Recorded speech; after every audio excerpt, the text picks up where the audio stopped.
আজকাল স্মার্টফোন বিলাসবহুল একটি পণ্য নয়, এটা আমাদের দৈনন্দিন জীবনের একটি অংশ হয়ে উঠেছে। এখন আমরা মোবাইল ব্যবহার করে অনেক কাজ করি, কিন্তু ব্যবহারকারীগণ যখন একটি নতুন স্মার্টফোন কিনতে চায় তখন তাদের বাজেট অনুযায়ী সেরা স্মার্টফোনটি খুঁজে পাওয়া একটু রাফ হয়ে যায়, মিনস একটু কঠিন হয়ে যায়। ব্যবহারকারীকে স্মার্টফোনের স্থায়িত্ব, পণ্যের গুণমান, ফোনের ক্যামেরা, প্রসেসরের পারফরমেন্স, ব্যাটারি অ্যাম্পেয়ার এবং বিশেষ বৈশিষ্ট্য ইত্যাদি নানা কিছু নিয়ে ভাবতে হয়। তবে আজকে আমরা কথা বলতে যাচ্ছি নোকিয়া ম্যাজিক ম্যাক্স এর স্মার্টফোনটির ব্যাপারে। তবে স্মার্টফোনটির প্রাইস এখনো বাংলাদেশে ঘোষণা করা হয়নি।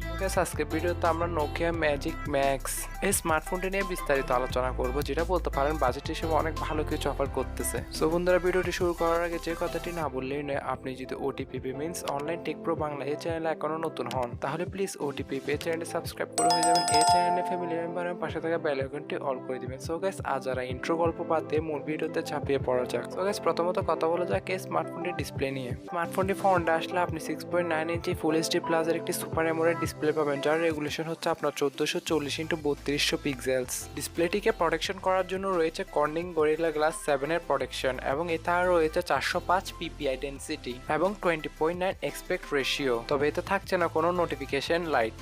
রয়েছে 120 হার্জ এর মতন ফাস্ট রিফ্রেশ রেট এবং HDR10 প্লাস এর সার্টিফিকেশন, এবং এই ডিসপ্লেটি আপনার 1 বিলিয়ন কালার সাপোর্ট করে। ক্যামেরা নিয়ে বললে স্মার্টফোনটি ব্যাক এর রিয়ারে ট্রিপল ক্যামেরা সেটআপ পাবেন, যার প্রাইমারিতে রয়েছে 144 মেগাপিক্সেলের মেইন প্রাইমারি সেন্সর। সেকেন্ডারিতে আসলে আপনি 32 মেগাপিক্সেলের একটি আলট্রা ওয়াইড লেন্স পাবেন, এবং থার্ড আসলে আপনি 5 মেগাপিক্সেলের একটি ডেপথ সেন্সর পাবেন। এবং সেলফি ক্যামেরার জন্য এতে রয়েছে এতে ফ্রন্ট ক্যামেরা হিসেবে রয়েছে 64 মেগাপিক্সেলের একটি সেলফি ক্যামেরা। ক্যামেরা ফিউচার নিয়ে বলে এখানে থাকছে LED ফ্ল্যাশ, প্যানোরামা, HDR এর মতন নিয়মিত ক্যামেরা বৈশিষ্ট্য যুক্ত করা হয়েছে। ব্যাটারি সেকশন নিয়ে বলে স্মার্টফোনটিকে ব্যাকআপ করার জন্য থাকছে 6900 mAh এর একটি ব্যাটারি, এবং এই স্মার্টফোনটি সম্পূর্ণ চার্জ করার পর আপনার 40 ঘন্টায় স্মার্টফোনটি আর চার্জ করার দরকারই নাই। আর এই স্মার্টফোনটি 65 ওয়াটের কুইক চার্জিং সাপোর্ট করে। স্টোরেজ টাইপ নিয়ে বললে স্মার্টফোনটি 3টি র্যাম ভেরিয়েন্টে বাজারে অ্যাভেলেবেল পাবেন। 8GB RAM, 128GB internal storage, 12GB RAM, 256GB internal storage এবং 16GB RAM, 512GB internal storage. Connectivity নিয়ে বললে এখানে থাকছে ব্লুটুথ 5.3,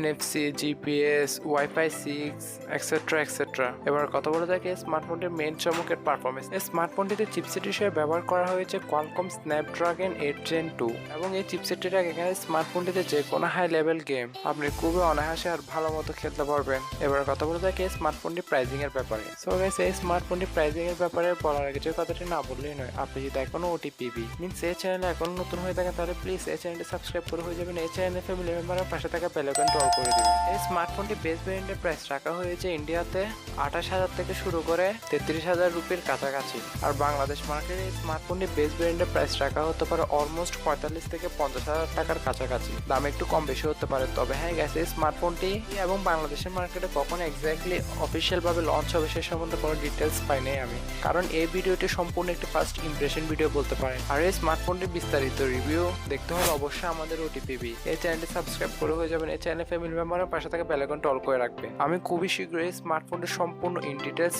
রিভিউ নিয়ে আপনাদের সাথে আবার হাজির হব। তবে এই ভিডিওতে বলা প্রাইস, স্পেসিফিকেশন এসব যদি চেঞ্জ হয়ে থাকে তাহলে অবশ্যই আমি পিন কমেন্টে দিয়ে দিব। সো গাইস, আজকে ভিডিও এই পর্যন্ত। আশা করি সবার ভালো লেগেছে। সো গাইস, সবাই ভালো থাকবেন, সুস্থ থাকবেন, টেক কেয়ার, আল্লাহ হাফেজ, আসসালামু আলাইকুম।